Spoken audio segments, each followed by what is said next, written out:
iPhone and Android users, we have a free app.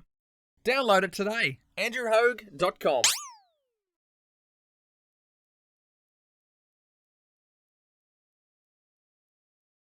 Is it Andrew Hogg or Hogue? Hogue. Gotcha. Okay, here we go. Go for it. Hey everyone, this is Corey Taylor. You're listening to Andrew. Okay. Hogue. Hey everybody, it's Corey Taylor. You're listening to AndrewHogue.com, 24/7 rock metal radio. Hey everybody, it's Corey Taylor. You're listening to Hogue Metal on AndrewHogue.com, 24/7 rock metal radio.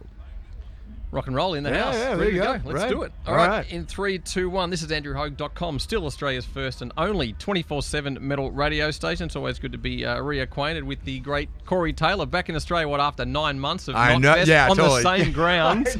But this is the Good Things Festival 2023. But Knotfest was a blast, by the way. I really thought it was one of the fantastic festivals I've ever attended. Oh, dude, we had such a good time. Like, I mean, it's hard not to have a good time down Yep. here. You know, I mean, it was one of the first places where we came down and like the fans really embraced us so openly and as big as they did, you know, and it's always stuck with us. So every time we come down, we're just gotten exponentially bigger and bigger and bigger. So when the opportunity for this came up, Yep. I was like, let's go. Yeah, absolutely. You know, I mean, we had such a great time with Knotfest. I was like, well, let's see what the people think of, you know, my paltry little solo thing. And dude, the 2 shows that we've played the off shows that we played have been fantastic. So we're really, really stoked. Did you ever have some sort of forward vision? Because, of course, Ozfest was massive, you know, and then now there's Knotfest. Like, it's just to see that you're at those stages of playing on someone else's fest, so to speak, like Ozfest, and then now there's Knotfest. Like, was that something you ever thought in the future? Like, one day I'm going to have my own festival. I mean, it was something that we talked about, but it wasn't anything that we really started taking seriously Yep. until, you know, probably a couple of years before the very first Knotfest that we did in Iowa, you know, Yep. like it was one of those things that was like, man, if we ever do our own festival, we're not going to do this. We're not going to do this. You know, it was one of those things you started kind of looking at it like logistically going, you know, we're not going to overstretch ourselves. We're going to do it and make it make sense. We want to do it where, you know, we obviously show respect to the different territories that we've been to before, the different people that we've worked with before. Yep. It was really important to us to do it right, you know. So it was one of those things where when the opportunity came up for us to do it, we pulled that list out and we're like, okay, well, if we're going to do it, then this is how we want to do it, you know.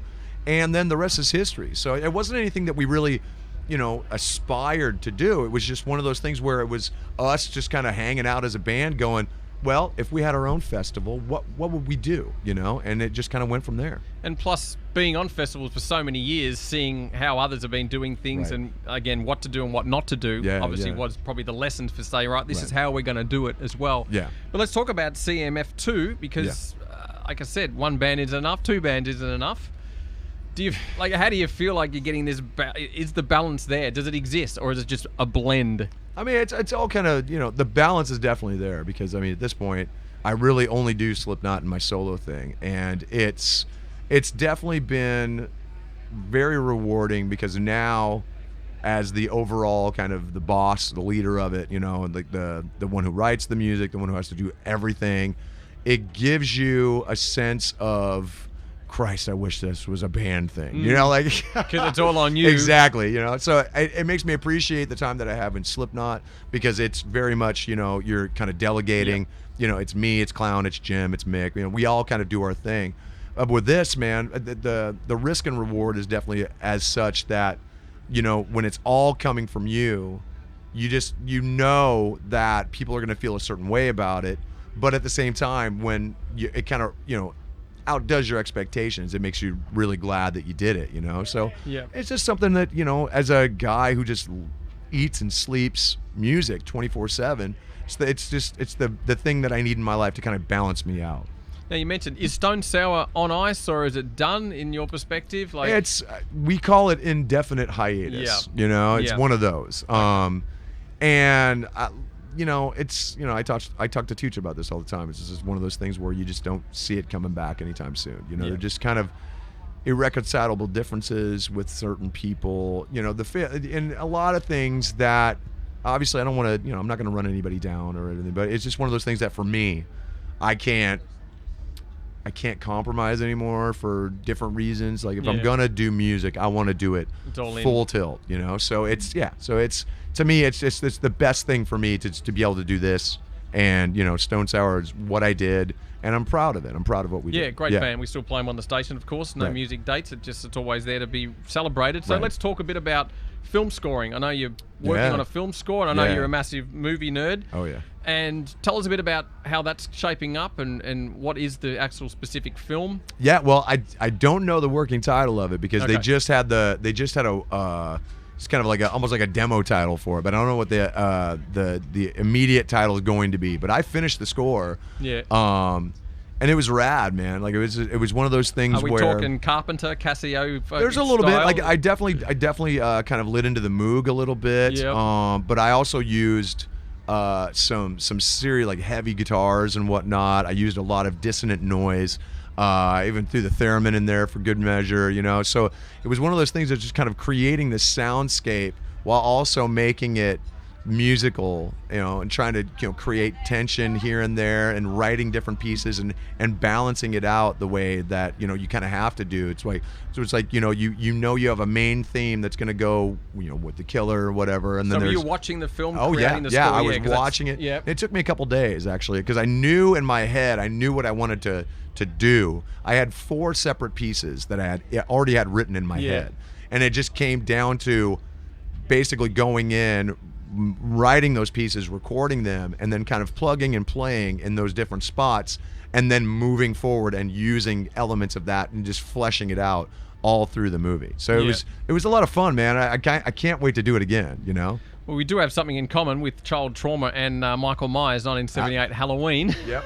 There I it is. interviewed John Carpenter last year. Oh. And I told him thanks for the trauma at age 5 because Right. even then, and I talked a bit about how does he feel about how Michael Myers has just gone on to be Right. remade, rebooted, all that stuff when 78 Halloween's untouchable. Yeah. On top of the fact the music score literally is just one of the greatest in It history. really of, is. Like, Yeah, I agree. you could not make a film anymore in a suspenseful sense than the music he created. And I love Right. his solo stuff, Dark Themes. It's amazing. Like- I actually got to do a review of that for what was it, Soundhouse or whatever. Yep. Yeah.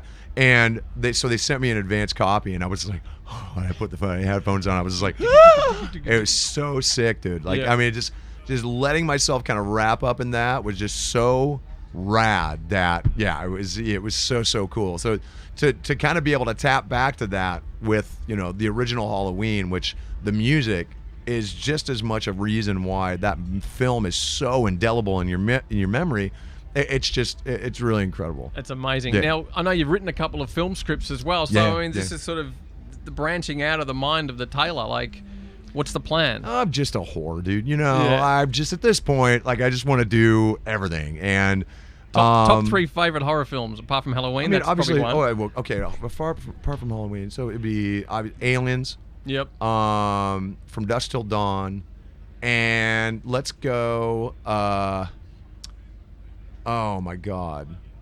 Are you into more suspense Brain or Dead. brutal gore? Okay, Brain Dead, Oh, Peter Jackson. Yeah. Oh, it's just, I mean, that movie was so crazy. You Yeah. know, I'm really into like gonzo horror, basically. yeah. Because I mean, obviously with From Dusk Till Dawn, which is just, I mean, you can almost feel the goo on you. It's so disgusting, you know. But I love, like, as I've gotten older, my taste has gotten a little more suspenseful. You know, so obviously I love stuff like Hereditary. Yep, great film. You know, Midsommar was great. Did you see the Australian film Talk to Me? Yes, I did, and I Brilliant was film. so impressed because that I wouldn't have pulled that from that duo. You know what I Yeah. mean? Like those Same. guys, like what they've done doesn't really lend itself to the horror genre. And then you watch and you're like, oh, this is brilliant. But then Yeah. again, look at Jordan Peele. You Yep. know, I mean, you almost were like, Which one was that? There was it Get Out was amazing. Get Out I loved. It was a Us? great one. Us. Us. Nope. I really loved that movie Yep. because it was such a. The great thing about those movies is it kind of comes from his. It comes through his filter, you know. So it's from his culture, you know, and it's something that not a lot of people have been able to do because a lot of people think that they have to maybe dumb it down, Yep. or you know, kind of make it very, very accessible. And he's Yep. like, screw that. that. I'm gonna use my own circumstances, my experiences, and I'm gonna tell it from my culture standpoint, and that's why I love it, because it's just such a unique vision of the way that different people deal with horror and stuff like that. It's really, really cool. Yeah. We are getting a wind up here at the Good Things Alrighty. Festival. So I know Knotfest is now confirmed for Australia again next year. Yeah. But of course, without Slipknot. But are you going to be sort of heading on down just to sort of hang about? I mean, maybe. I mean, if I get booked for it, you know, Yeah. maybe I can get booked for my own festival. That'd be pretty cool. You know, Put the word in. I'll have a talk with Chris. You know, we'll see what happens. 100%. All right, we can get you to choose one of your favourite songs from the latest record. Oh, from this one.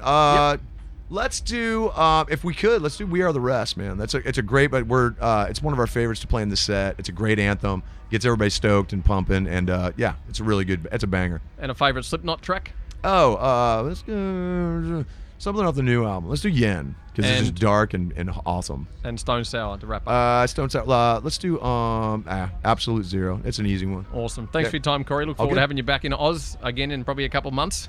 Yeah. Let's check out some music here on andrewhug.com. Thank you. Good Cool. shit. All right, man.